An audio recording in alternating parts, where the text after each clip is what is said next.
journey began in an airport at the age of 4, instead of in a standard classroom.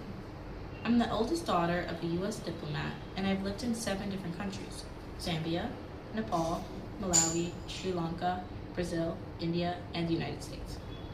I've had more first days of school than most people experience in their entire lives. Every time I moved, I experienced new languages and customs, and I had to redefine the meaning of belonging. When others packed their backpacks with books, I packed experiences, cultures, and identities. I moved to Brazil when I was 10, and I didn't speak Portuguese. At summer camp, I was one of the 4 English-speaking kids. I remember standing alone while everyone laughed at jokes I couldn't understand. They weren't excluding me, but I still felt unseen. Before long, I learned small Portuguese words like legal, cara, and beleza.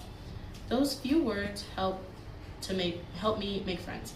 And I learned that connection doesn't begin with fluency. It begins when you make an effort to try. In Malawi, I learned an entirely different lesson. I expected to fit in living in Africa because everyone looked like me.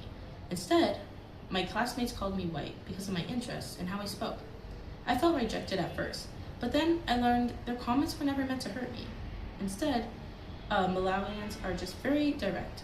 They taught me that intent and impact don't always align, and I should listen before I react.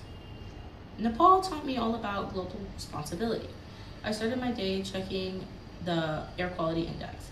People burned coal to stay warm, and the smoke would get trapped inside the Kathmandu Valley, turning the sky dark gray. I was wearing masks long before COVID-19. It's even a thing.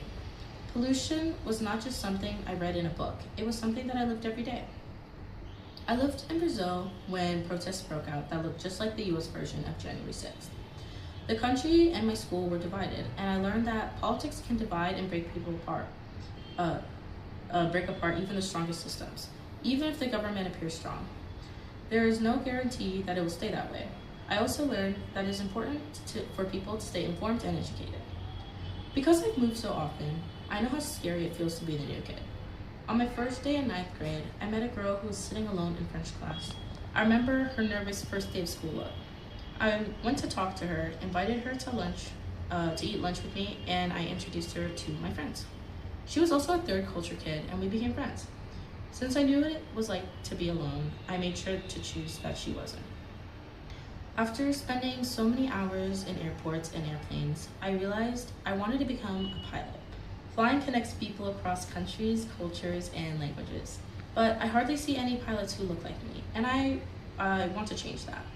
The world became my classroom. It taught me to be resilient when I'm scared, to be kind to others, and to listen to different perspectives. I also learned that people everywhere want the same thing: safety, dignity, and a sense of belonging. My journey began at 4 years old. It continues every time I choose to listen, to learn, and to lift someone else up. Thank you.